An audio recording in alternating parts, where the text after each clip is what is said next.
A few months ago, I visited Walter de Maria's Earth Room, an artwork that speaks as much to presence as to preservation. Installed in a Soho apartment in 1977 and maintained in perpetuity by the Dear Art Foundation, the piece invites visitors to gaze upon a pristine room filled with 280,000 pounds of soil, but never step inside or touch it. The smell of damp earth immediately envelops you. Fertile, musty, organic, yet inert. It evokes something elemental, but also sealed off, held in suspension within an urban container. We can only imagine what this space once was and what it is now become. The installation is arresting, yet unsettling. In a city with so many go unhoused, why preserve a room of untouched soil? What makes this space sacred while others are abandoned? Could the resources used to maintain it serve another purpose? Why do we hold onto the past in this form? And what might we be willing or even need to let go? Standing before Earthroom, I was immersed in a paradox. A work meant to evoke the organic yet frozen in time behind barriers. It left me reflecting on the impulse to preserve, what it means to keep something suspended, cut off from life. The tension between preservation and participation, between memory as artifact and memory as lived experience, lingered with me. That lingering, the weight of what remains, the selective act of holding on to sediments of the past, is precisely what animates Apartment in the realm of Ripley, a 2024 interactive film by South Korean director 𝗔𝗯𝘀𝘁𝗿, also known as Chok Che. Where De Maria uses earth, Che uses digital memory. Where one room is filled with soil, the other is filled with data. This experience crystallized the central questions of my research. What are the emotional, ethical, and political stakes of preserving memory through digital systems? How do AI-driven platforms reshape narrative, affect, and communal meaning-making?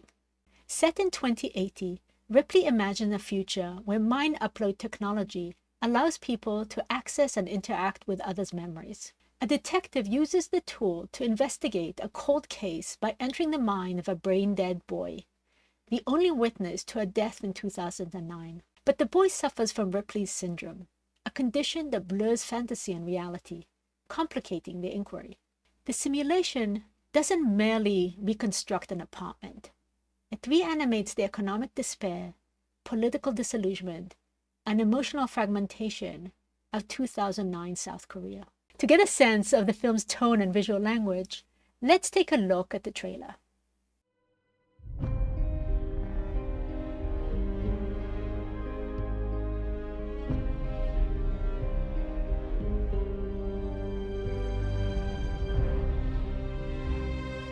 그 말들 많았던 연구소 초창기 초아이를 만난 거예요. 완벽한 뇌사 상태, 어린 나이, 연구자 없는, 그리고 최적으로 냉동 보관된. 다만 미제 살인 사건의 피해자로서의 트라우마만 풀 수 있다면 자원자의 뇌파를 통해 저 안으로 들어가고 있는 거고요. 아이의 머리에서 스캔된 기억뿐 아니라 2009년도 당시 이웃들이 찍은 사진, 동영상, 데이터들까지도 AI로 생성되고 있는 세계입니다. 수백억 원 들여서 가상 세계에 살려나 봐야 일정 시간이 지나면 실패한 인생을 또 반복한다고요. 사람 사는데 정답이 어디 있겠어요? 복잡한 규칙과 우연들이 만들어낸 수많은 데이터들만 있고 저희는 그저 관찰만 할 뿐입니다. 그 해답을 풀기 위해서 우리 형사님께서 이 자리에 와주신 거고요. 결국 사람의 문제는 사람이 풀어야 하는 거 아니겠어요?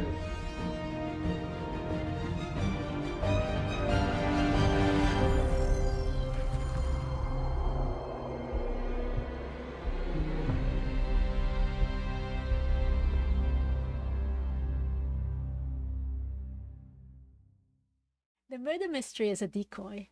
The real focus is the systemic collapse that produced the death, rising debt, social isolation, and exhaustion.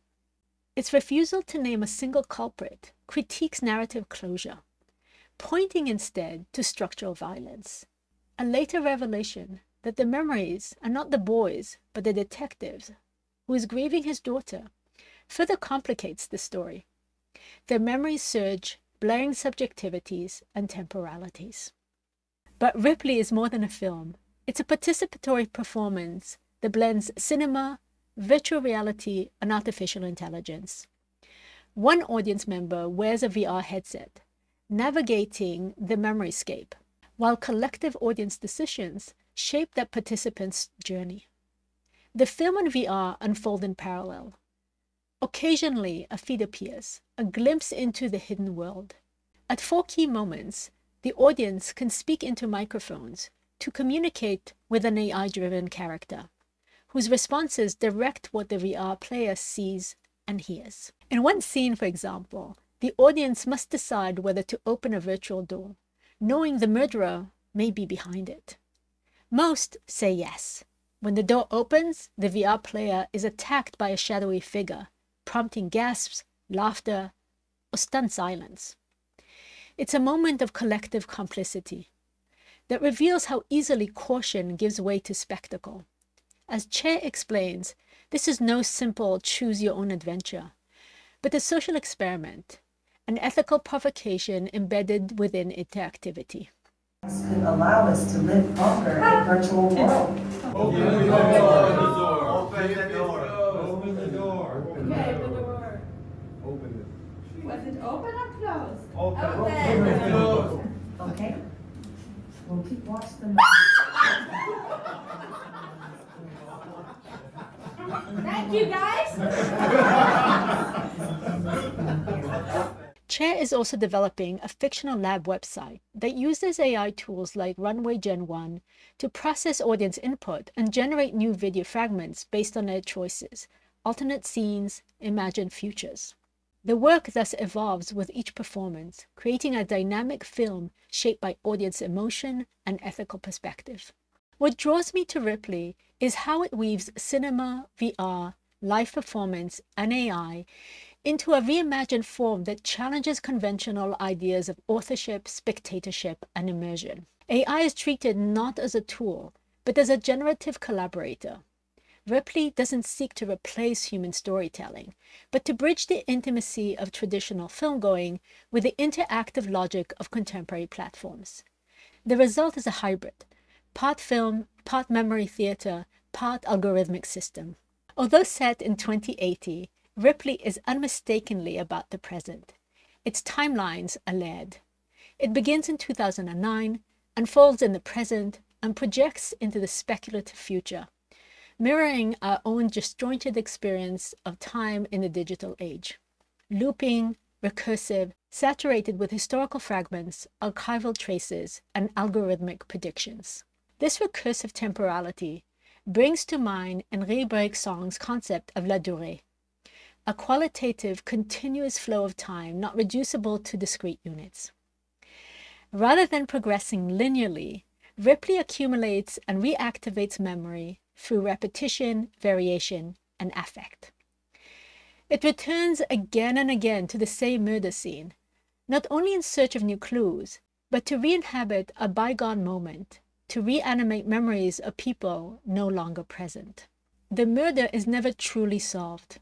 Instead, it becomes a ritual of re-inhabiting the past, trying to make meaning out of loss.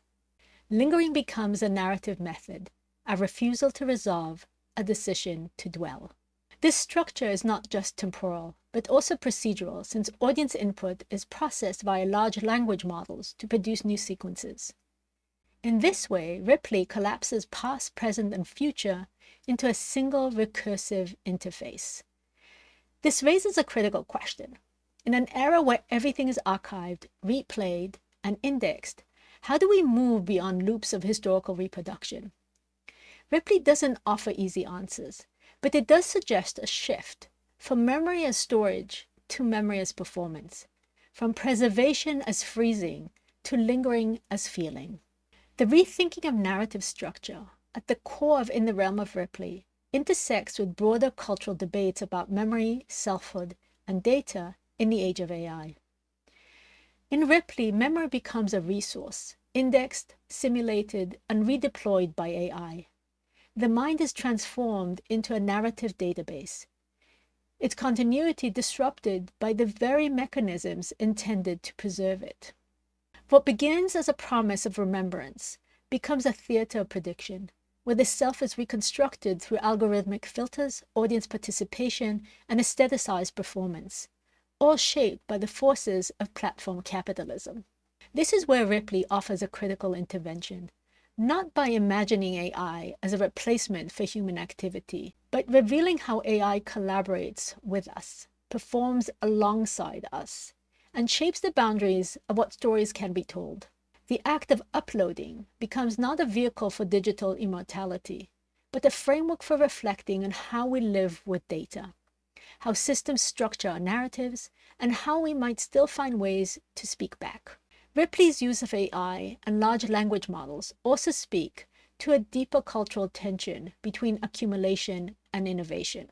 AI is often dismissed as derivative, trained on pre-existing data and prone to replication rather than invention. Yet Ripley repositions AI as a creative interlocutor, drawing from the sediment of past knowledge to construct something dynamic, provisional, and open-ended.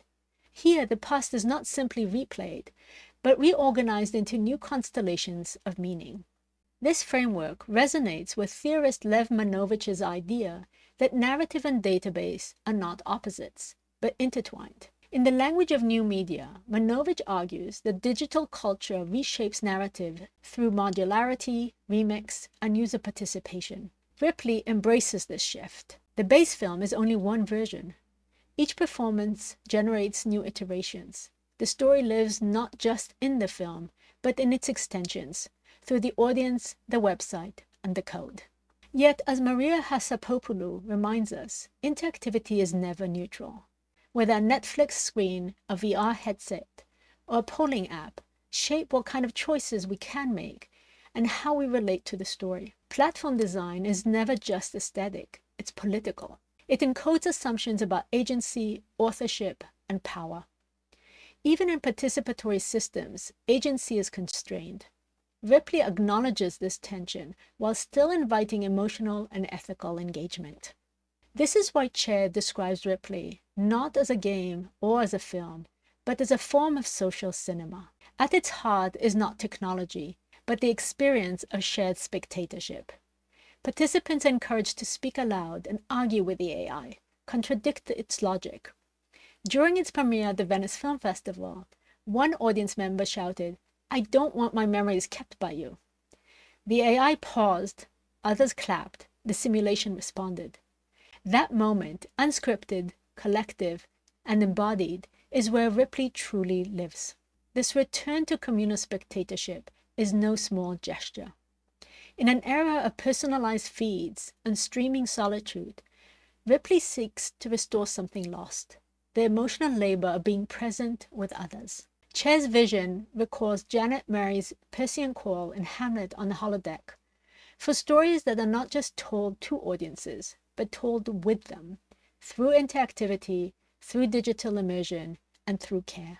Finally, what lingers most for me is Ripley's treatment of grief, estrangement, and longing in the context of South Korea's rapid modernization and technological saturation. Drawing from Sarah Ahmed's The Cultural Politic of Emotion, we might say that Ripley traces how emotions stick to platforms, to spaces, and to memories. It asks, how does a society mourn when it's fragmented by competitive individualism and algorithmic attention? How do we find each other when our timelines never align? By blending cinema, VR, live performance, and generative AI, Ripley makes this stickiness material. It shows how technological infrastructures, platforms, interfaces, and algorithms do more than deliver content. They condition our affective relationships, how we remember, how we connect, and how we endure. Through this lens, In the Realm of Ripley is not merely a story about memory loss or identity in a future shaped by machines.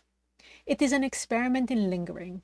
I propose lingering as both an aesthetic method and a critical temporal framework for engaging AI-driven immersive media. While interactivity is often framed around choice, agency, or acceleration, lingering offers a different mode, one of delay, hesitation, and temporal opacity. It resists resolution and insists on staying with the difficult, the unresolved, and the spectral. This becomes especially urgent in a cultural moment obsessed with speculative futurism, even as the very systems that power AI, such as large language models, are built on the sediment of past knowledge. These systems carry forward inherited assumptions, biases, and patterns, repackaging history as if it were innovation. Ripley's sensory experience enacts a resistance to that predictive logic, allowing audiences to sit with discomfort, ambiguity, and affect. Lingering becomes a form of narrative and emotional labor that unsettles platform-driven expectations of closure and immediacy. This concept builds on, but moves beyond, existing theories of affect and interactivity to foreground the slow, accumulative, and socially entangled rhythms through which memory is made, shared, and withheld. It is a theory of storytelling itself, one that resists finality, values hesitation, and lets stories breathe with us, beside us, and sometimes in spite of us. Thank you.